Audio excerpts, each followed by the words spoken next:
अस्सलाम वालेकुम। आज मैं आपके लिए लेके आई हूँ दाल मखनी की रेसिपी। और ये दाल मैं वाइट कलर की दो दालों के साथ बनाऊँगी, यानी वाइट माश की दाल और वाइट लोबिया के साथ। तो इंतहाई ये लजीज बनेगी। तो ये हाफ़ कप मैंने माश की सफ़ेद वाली दाल आधे घंटे से पानी में भिगो के रखी हुई है और काफ़ी ये फूल चुकी है। और इसी तरह आधा कप मैंने ये लोबिया वाइट वाला सफ़ेद लोबिया ये भी पानी में भिगो के रखा हुआ है और ये काफ़ी नरम हो चुका है और फूल चुका है। इनका पानी मैं निथार के ले आऊँगी, दोनों का पानी हम निकाल देंगे। अब एक कुकर में मैंने 3 गिलास पानी यानी 3 कप पानी रख दिया था। पानी उबल चुका है। इसमें अब ये दोनों दालें डाल देंगे और इसको मिक्स कर देंगे और एक उबाल आने देंगे कि वाइट सा झाग इसके ऊपर आ जाए। तो वो सारा वाइट झाग हम निकाल देंगे जब इसके ऊपर आ जाएगा, और ख़ूब अच्छी तरह से इसको झाग को निकाल देना है। अब इसमें मैं डालूँगी 1.5 टेबल स्पून लहसुन का पेस्ट,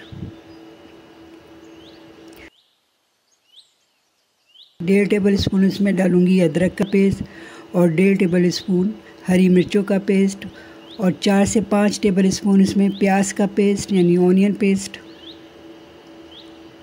और 4 से 5 ही टेबल स्पून इसमें टमाटरों का पेस्ट या एक मीडियम साइज़ का टमाटर वो का पेस्ट बना लें, वो डाल देंगे और इसको अच्छी तरह से मिक्स कर लेंगे और इसको पकने देंगे थोड़ी देर। अब इसमें डालेंगे 1 टीस्पून कुटी हुई लाल मिर्च, 1 टीस्पून हल्दी पाउडर, 1 टीस्पून नमक, 1 टीस्पून पिसी हुई लाल मिर्च और 1 टीस्पून सफ़ेद ज़ीरा कुटा हुआ। मिर्च और नमक आप अपने हिसाब से कम ज़्यादा कर सकते हैं। इन सब चीज़ों को खूब अच्छी तरह से मिक्स कर देंगे और कुकर लगा के यहाँ मैं इसे 10 मिनट गलाऊँगी। तो 10 मिनट बाद मैंने कुकर खोला है। तो ये एक छोटी सी टिप है कि इस पिन को अंदर जाने दें। जब तक ये पिन अंदर ना चली जाए तो इसका मतलब है कि इसके अंदर भाप मौजूद है। जब पिन अंदर चली जाए तो आप कुकर के ढक्कन को खोल सकें, आपकी सेफ्टी के लिए ये बहुत ज़रूरी है।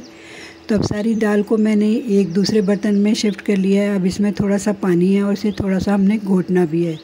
तो साथ साथ इसका पानी भी खुश्क करेंगे और साथ साथ इसको हम थोड़ा थोड़ा घोटते जाएंगे। बहुत ज़्यादा नहीं घोटना, थोड़े थोड़े दाने नज़र आए तो देखने में भी अच्छे लगते हैं और खाने में भी अच्छे लगते हैं।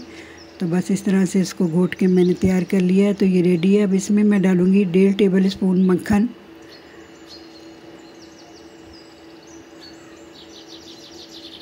और 1.5 टेबल स्पून मैं इसमें फ़्रेश क्रीम डाली हूँ डब्बे वाली। अगर आप चाहें तो फ्रेश दूध की जो क्रीम होती है वो भी खूब अच्छी तरह से फेंट के डाल सकते हैं, लेकिन अच्छी तरह से उसे फेंटना है। अब इन सब चीज़ों को अच्छी तरह से इसमें मिक्स कर दूँगी। इस तरीके से देखें ये रेडी है और ये इस तरह से होनी चाहिए कि इतनी गाढ़ी बस हमने रखनी है और थोड़ा थोड़ा दाना भी नज़र आ रहा है। अब इसके बघार की तैयारी करते हैं। 3 से 4 टेबल स्पून असली घी डालूँगी एक पैन में और ये छोटी सी एक प्याज, हरी मिर्चें 2 कलर की, हरा धनिया, तीखी लाल मिर्च यानी सूखी लाल मिर्च और कड़ी पत्ता, इसका हम बघार लगाएंगे। तो सबसे पहले थोड़ी सी जो प्याज काटी है मैंने ये डाल देंगे और प्याज को गोल्डन सा होने देंगे, लाइट गोल्डन। और थोड़ा सा डालेंगे सफ़ेद ज़ीरा और तीखी लाल मिर्चें यानी सूखी लाल मिर्चें, कड़ी पत्ता और साथ ही ये सारे मसाले डाल के तो बस बघार रेडी है। इसको दाल पे लगा देंगे। तो ये देखें कितनी खूबसूरत इसके माशाल्लाह कलर आए हैं। दाल का कलर भी बहुत खूबसूरत आया है। तो इस बघार को थोड़ा सा मिक्स कर देंगे दाल में अच्छी तरह से और अब इसमें गरम मसाला पाउडर डाल देंगे। गरम मसाला पाउडर डाल के गरम मसाला पाउडर को भी अच्छी तरह से मिक्स कर देंगे हल्के हल्के हाथों से। अब मैं इसमें डब्बे वाली क्रीम डाल रही हूँ। आप चाहें तो फ्रेश क्रीम को भी अच्छी तरह से फेंट के डाल सकते हैं। तो बस ये क्रीम डाल के इस पर हल्का सा एक खूबसूरत सा डिज़ाइन बना लें जो आपका दिल करे। तो देखें इस तरह से मैंने ये डिज़ाइन बनाया है। तो तैयार है हमारी आज की रेसिपी मखनी दाल की रेसिपी, जो कि बहुत लजीज बनी थी। अगर इस ईद पे आप दाल रखना चाहते हैं, दाल की कोई डिश बनाना चाहते हैं तो इसको ज़रूर ट्राई कीजिएगा। इंतहाई लजीज खुश रंग खुश जायका ये दाल बनी थी। तो मेरी ये रेसिपी आपको कैसी लगी, अच्छी लगी हो तो हमारे चैनल को लाइक कीजिए, सब्सक्राइब कीजिए, शेयर कीजिए अपने दोस्तों, रिश्तेदारों और ग्रुप में। बेल के निशान को ऑल पे दबा दें। ऑल पे दबाने से ही मेरी हर वीडियो आपको सबसे पहले देखने को मिलेगी। अगली रेसिपी तक के लिए अल्लाह हाफिज़।